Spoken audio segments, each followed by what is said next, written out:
I don't have any profession. I paint, it's a need, like eating, breathing, making love, that sort of thing. I don't feel like a professional in any field. In fact, I don't like professionals too much. I like amateurs. Yeah. Because when you're an amateur, you have everything is open to you. You can only go further. To me, artist means nothing. Means nothing because naturally, every human being, just being alive and different from one another, is already all that you ask from an artist.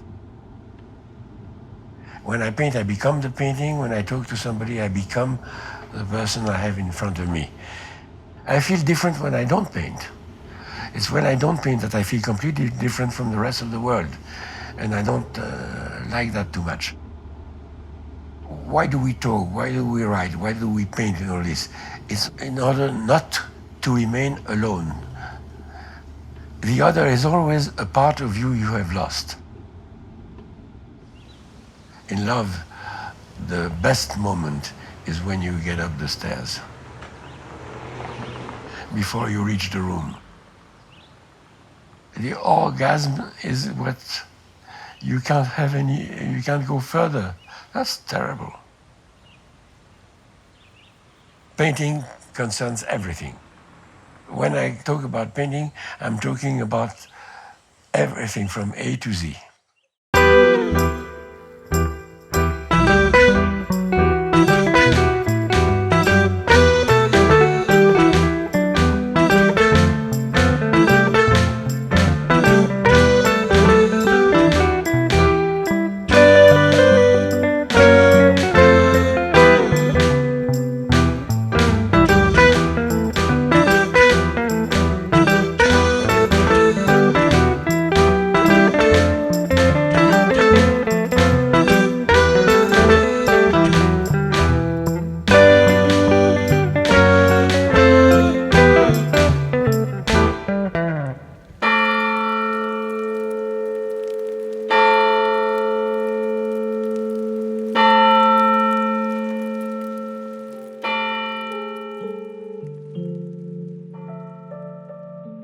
I remember having bad dreams.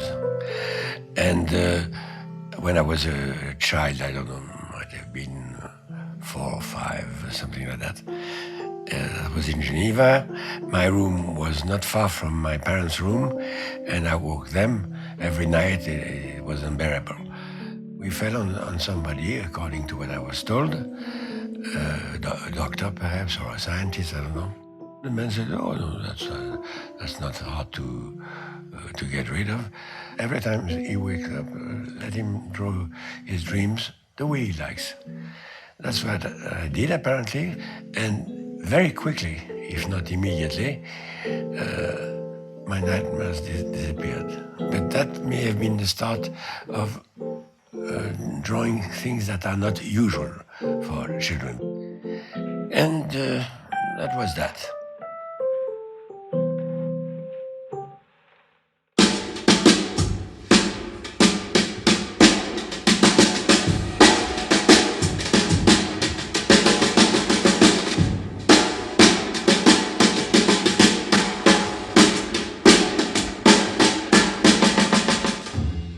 For some odd reason, the word artist seems magical in some people's mind.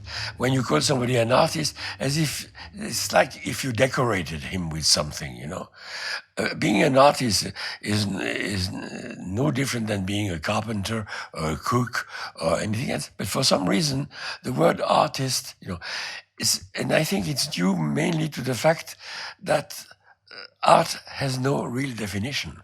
And that when people talk about art, they don't know what they're talking about. So that's why artist sounds somewhat dreamy thing. Because if you knew, art is something that exists like anything else. An artist is somebody who does something that has no practical use. You do something that has no other reason to exist than just be there. So that's art. if you want to create something original, you're already off the track. Because originality is something that exists or doesn't exist, period. You don't make it. You are not original at will. You cannot decide, I want to be original. So the artists that think that when they break the rules are original, they only break the rules. And breaking the rules, you usually go to jail. So they go to galleries instead. It's of no interest, breaking the rule. Why break the rule if the rule is nicer than what you do? If you see something and you want to change it just for the sake of changing and being different from others, you're completely off the track. Then it's meaningless. You have nothing. A painting is not to be described with words. A painting is to be looked at.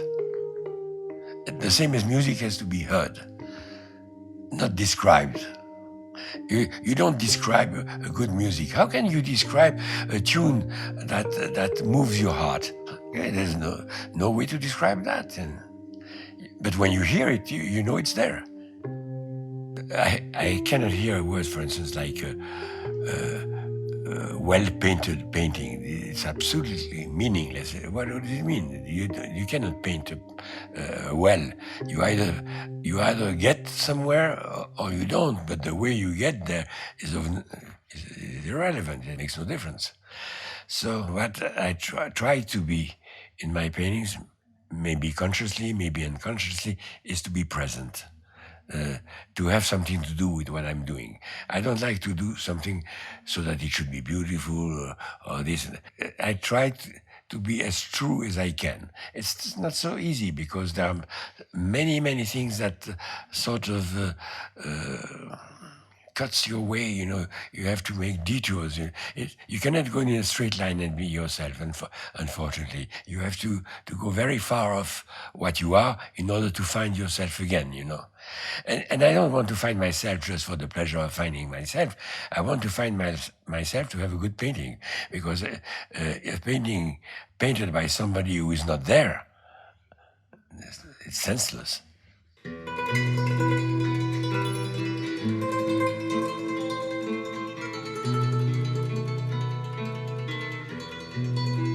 I'm not influenced by Picasso's style or drawing. No, it's Picasso's person, his character as a person, as a man. That's what attracts me, because he's present in every. When I talk about presence of the painter, it doesn't mean that on that or that style. It means when you feel that what you're looking at has not been manufactured for your pleasure, but has come from inside. But fortunately, I was not influenced by one painter. I was influenced by a group of different artists. Since I was interested in figures, but not significant figures.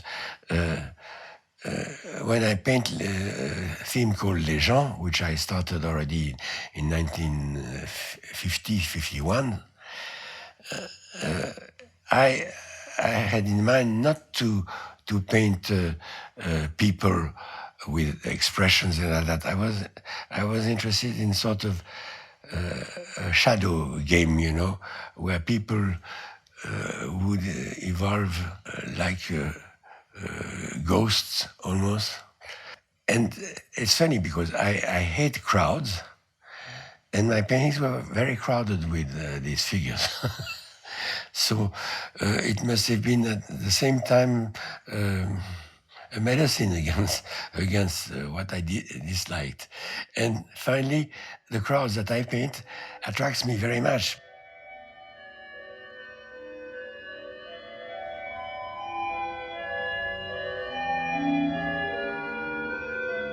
In Paris, I had the privilege for years to live in the best spot in the world for a painter, was Montparnasse, which was the equivalent of Montmartre for Picasso at the time. But he moved to Montparnasse already, and so did Modigliani and the others. Montparnasse is a place of no interest in itself, except that all artists had studios around that. And this is the place I like best in my life. I think I will never find another. There was nothing special except that it was real, it was live. We have the same problem, we had the same satisfaction, we had the same life. I'm alone in the world when I paint, so it doesn't matter where I am, whether I'm invited and occupy a room or a studio. I'm like a gas. If you live with me, I occupy all the space of the apartment, wherever you are. There is a bit of Boris all around, you know. But I can also work in a very tiny place. I think I could work in prison, you know. When I start painting, if you take the canvas or the paper away from me, I would continue on the table, on furniture, anywhere. Because I paint for the sake of painting. I don't paint to have a painting to look at after. As soon as I have the tools around me, I start doodling or doing or whatsoever. And little by little, I get involved. When I get involved, I don't know where I'm heading. But one thing is certain, it can last a long time. I could work all night. I don't feel the time. I don't feel anything else, but I'm involved in what I'm doing, period. The only thing is this, I don't like to approach people for my work, so I never did. The dealer has a world of his own, and if my painting fits into this world, all this goes by itself. It doesn't need any effort, you know. Iris Claire is what we call in French une égérie. She's an inspiring woman. She was an inspiring woman. I've had many deals before her that were great quality dealers. But she was a very timid woman, and because of that, she had guts like you can't imagine. She was both beautiful and impressive. I mean, she looked like a woman, you know, who could tell the future. You know?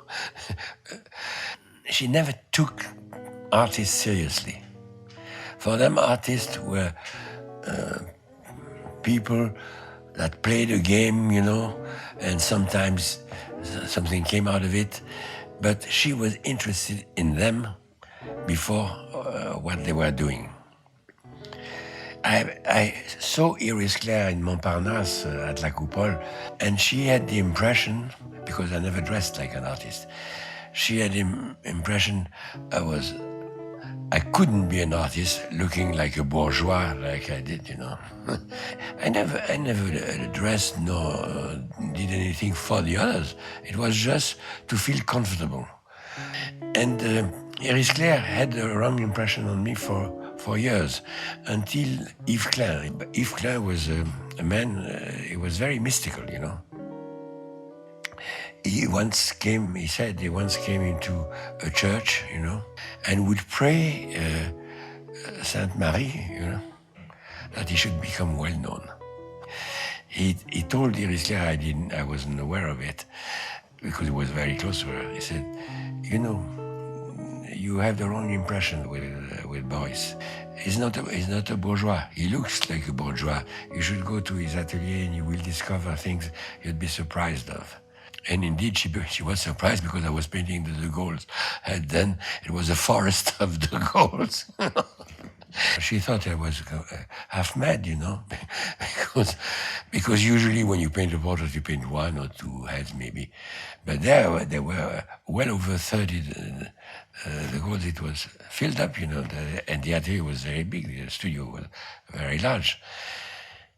And she said, well, Boris, I don't know who you are, I don't know what you're doing, but I'm going to make an exhibition of it. She made an exhibit of the Gaulls. It was a real success. But with her, almost everything she would touch would have a success, because she had a way of... she had the feeling, you know, that what's yours is mine and what's mine is mine, you know. the whole exhibition in New York was a success too. We had all the TVs in New York coming. It was because it was both a political event and art event, and it wasn't clear what it was most. There were three men of importance was Churchill, Roosevelt, and de Gaulle. Qu'il existe un Parlement destiné à représenter la volonté politique de la nation, à voter les lois, à contrôler l'exécutif, mais sans sortir de son rôle. Voilà, Françaises, Français, de quoi s'inspire, en quoi consiste la Constitution qui, le 28 septembre, sera soumise à vos suffrages. Au nom de la France, je vous demande de répondre oui. As a matter of fact, I didn't know I could paint portraits. It's because of the Gaulle exhibition that some people, Iris Claire and some other people said, since you painted the Gaulle, would you accept to paint such and such portrait? And I had never painted a portrait before, so I didn't know whether I could do it. I don't consider myself as a portrait artist, you know. When people ask me to paint a portrait, I only see dollar bills in front of my eyes, nothing else. The only interest for me, it's bread and butter, that's what it is. I don't have much interest in portraits. If I paint a dull person, it will be a dull portrait, you know. You can't give personality to people who haven't a personality. So the interesting portraits are most likely interesting people to start with.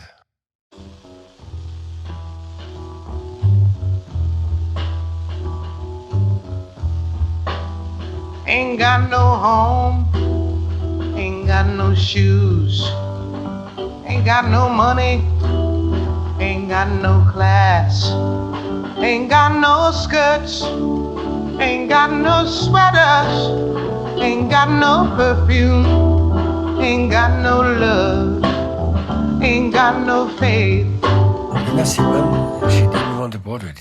She wanted me to paint her nude.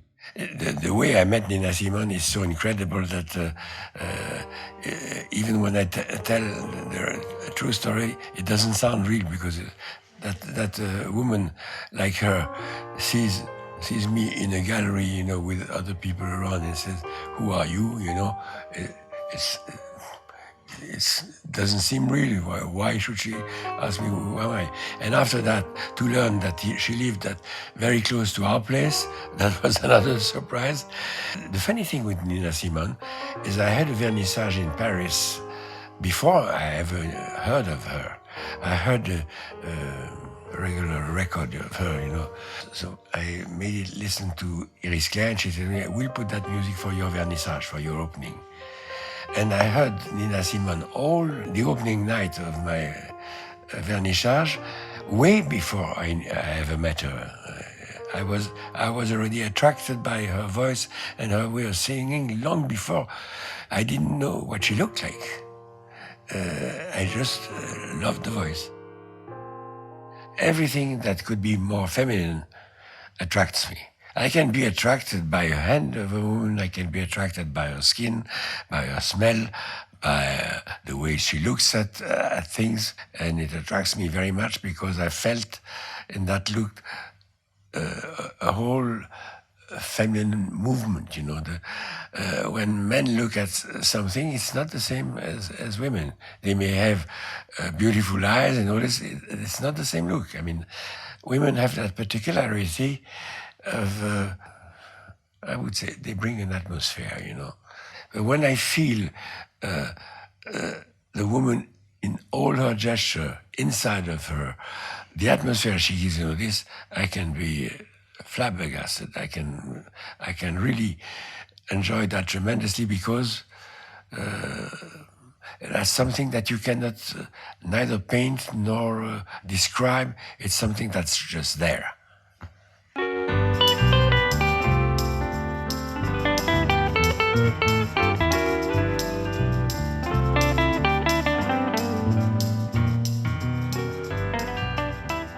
never think in terms of erotic, because for me, erotic is the pornography of others, you know. I mean, everything that you think is erotic, somebody else would think is pornography. Both these words have no meaning for me. I painted aggressive nudes, and the more aggressive it would be, the better I would feel.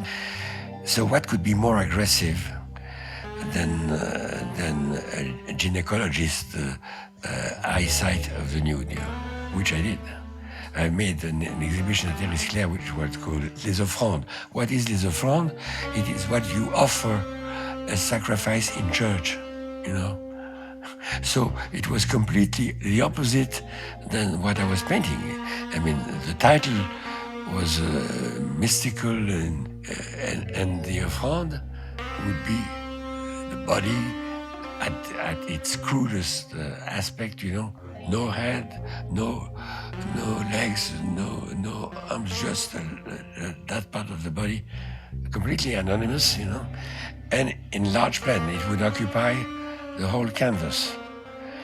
I painted out of anger and deception, but finally I realized that some of those paintings were really beautiful. They really had the same charm as other paintings could have, you know.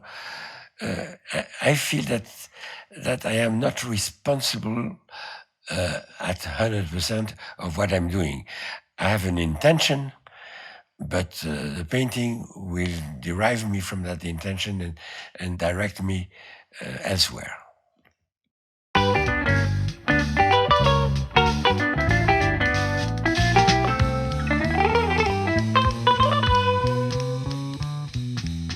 I have series after I've done a number of things.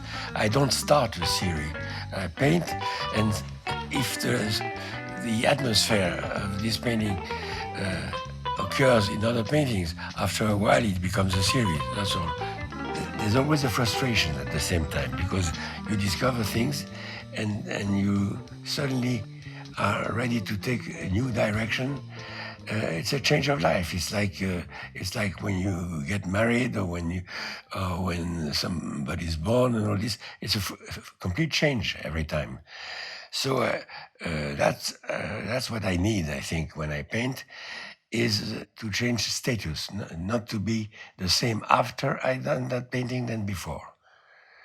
And that process I find exciting and pushes me to go on. Painting doesn't have to be interesting or beautiful. These are terms that do not cross my mind. But what I'm interested in is that the colors have to live together, and that there has to be some harmony, because I saw no reason why one should be figurative, one should be abstract, one should be this and this. It's the critics that decide that you're a fauve, or you're an impressionist, or you're an expressionist. Who cares? I mean, I'm not interested to know what people think I am in, you know. I mean, it's like saying you have the right color on your face, or you don't. It's like, it's almost racism to put people into a shape, you know. Modern is something that doesn't belong to the past. Contemporary is something that belongs to the present. So what's the difference? None, except the word. If you have good art, I'm sure it would sell better than anything else. But if you don't, how can you compare? Because people who buy and sell are always the same. There is a talent of selling. In selling, there is a talent in buying, but you cannot fabricate yourself what you want to buy. If you do something yourself, you're not going to buy it. You just keep it, that's all. So in order to buy somebody else's work, it's got to have something normally to be attractive. That's all. I think there is a lack of creativity in most so-called artists of today. I'm not saying that in comparison with what I'm doing. It's not that at all. I'm just saying that creativity has been replaced by the wish of becoming well-known. I'm talking of people that are empty. creators. They have nothing to say. When you have nothing to say, shut up. It's the best thing you can do.